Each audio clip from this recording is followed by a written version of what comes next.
So there's the mailing, that's the permit in there. We'll see what happens. If it doesn't work out, then we're just gonna have to drive all around the Southwest and look at everything instead.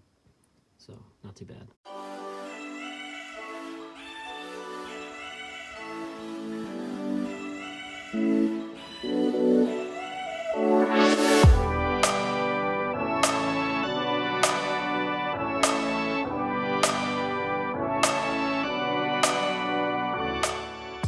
So awesome. Hey, so Songbird here, always with the reflection in the glasses.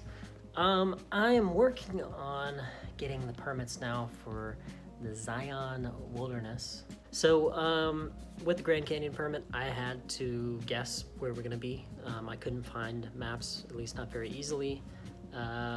You know, what mileage is between what campsites, and all the maps I found, I'm sure there are maps out there, they were buried under a sea of like day hike stuff. You know, oh, go check out Angel's Landing and go check out this 3-mile section. It's really nice and blah, blah, blah. And it's like, it's all these tourist centric, you know, little hikes, and I just couldn't find what I was looking for. So now I'm looking at Zion, and Zion is seemingly just as difficult, but it's online. So I found this page here, I'm gonna show you. So here's the Zion page. So how you get to this, you go to the National Park website, you can go down to Utah, and you can scroll to Z, it's gonna be pretty far down, to Zion, there it is, look at that, just like the Matrix. And they've got the information up here, non-emergency alert notifications, Utah's first national park, blah, blah, blah. Then you're gonna go down to fees and permits. Okay, so it looks like we're gonna do the private vehicle, $35 for the rental car to be parked in the parking lot while we're camping. That's fair enough, right? Gotta pay for the park somehow. We're gonna go to plan your visit here in the top corner. We're gonna go down to basic information. Gonna go click on permits and reservations. And because we're backpacking north in this section of the canyon, we're gonna need a wilderness permit. And what we do is scroll down here, click on backpacking and hiking, make a reservation for a permit. And that's where we are now. Here's a map. And that's where we are now. We're looking at the wilderness reservations. So it's gonna be $5 per group per campsite. So the trouble with this is I had to go in here and look at the campsites. See, different regions, different campsite numbers. So we might be able to come in and camp somewhere around here the first night if there's walk-up permits for it. Depends on what's going on, if they let us in. But the plan is gonna have to be to go to this horse camp because these are the only ones that we're able to reserve. It looks like the way you do it is buy a permit for every night that you're gonna be there, as if you're doing a section, just like a day hike. So you buy a permit for, let me show you here. So you buy a permit for hiking from the Lee, there it is. Buy a permit hiking for the Lee section to here, and then out Hop Valley, that's one permit.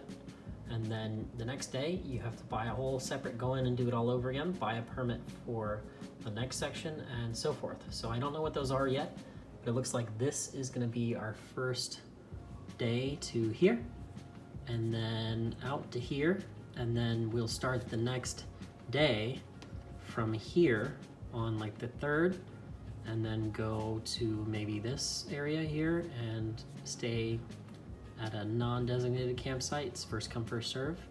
Or maybe we'll try to reserve campsite 9 for another $5 and then figure out the rest. We're here on part 2 of the permits. This is the second permit, and this is gonna be for from here, really from here. We're gonna go from here, see this cursor right there in that part of the screen. We're gonna go down this section here, 6.5 miles for 1 mile. Somewhere in here will be the campsite for Wildcat Canyon. I am not sure. So it'll either be like a 8-mile, 6-mile day, or a 12-mile day, depending on what happens. I have no idea. I'm just kind of winging this as we go. So, yeah, again, I'm going to die. Won't build any campfires. Pets aren't allowed. Don't drink the raw water. We're gonna die in a flash flood. We're gonna die in a flash flood. Super gonna die in a flash flood. And I understand all the rules of the trip, etc. $5 reservation fee, non-refundable. I understand. And we're gonna go ahead and submit. Why aren't you submitting? Okay, we're gonna reselect everything. I missed this one right here. Yes, I got so carried away with, that's the one I missed. I get it. I'm going to die in a flash flood. I mean, that's what's gonna happen. I'm getting haughty with, it's a difficult process. So I'm having to pay $5 for each and every permit, and there's gonna be, I think, at least 4 nights that we need permits for. So fun. Here's night 2. Composing an email of each day's itinerary. So I'm hanging out over here at my sister's house. Supposed to have a gear powwow with Pancake here in a few minutes. It's hard to, with everything going on during the work week, have time to plan for the trip. And it doesn't really seem like it, but it's like a little bit of extra work. When you get home, you don't want to really sit and look at a spreadsheet and all this stuff. And I guess part of me is like, I'm just gonna kind of wing it. And then it's just this ongoing thing of trying to make sure I'm ready. But yeah. Hey, there we go. Songbird Ultralight, master of strange camera angles. So the permits came through for the Grand Canyon and for Zion Traverse, but I'm tickled that both permits have come through and that this last minute adventure is shaping up pretty well. The ranger wrote us and was like, hey, are you sure you want to do this? Because the mileage is supposedly pretty big. He says anything over 10 miles we try to encourage people not to do because it's extremely rough terrain and blah, blah, blah. But if you're experienced and you know what you're getting into, then okay.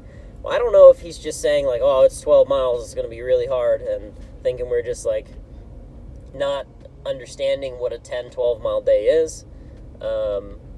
You know, I've done a 42 in really good shape, and Pancake is training for a marathon right now, so I figure she'll be all right. If we have to do a 15 mile day, it's really going to suck, but I think it's very possible. So yeah, I just want to make sure I didn't do anything stupid like a 40 mile day one day or something like that. Anyway, point is, very excited. Kind of a little something to get me through the rest of the week here. Now, I'm looking forward to the next phase of this, which is going to be research. Research. Now that we know when we're going and that we do have permits, now it's time to pull out all my gear, look online, and figure out what's the weather going to be like, what's the lowest temperature it could possibly be, what's it going to be during the day. Is it going to be really hot during the day and cold at night? I think so. We are going to be down in the canyon for a majority of the time, but if we end up going and doing parts of the Zion Traverse, then we're not going to be able to bank on that warmer weather. We're going to have to be prepared for more exposed conditions up on plateaus and ridgelines and things.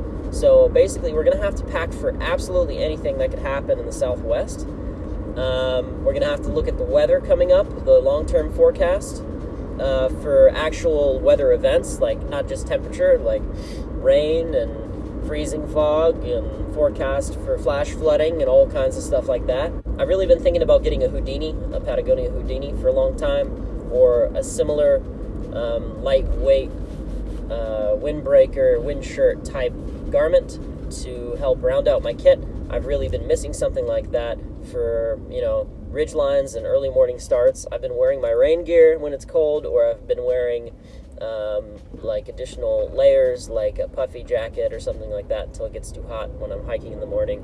But it's not quite perfect. Wearing the rain gear all the time gets hot. Not so much on really windy, cold summits, but I mean, it works. But it'd be nice to be able to leave the windbreaker on and not die of heat exhaustion when I'm on the move. I'm not 100% sure on what I'm going to do for my clothing. I'm going to go in here to work, and I'll see you guys later.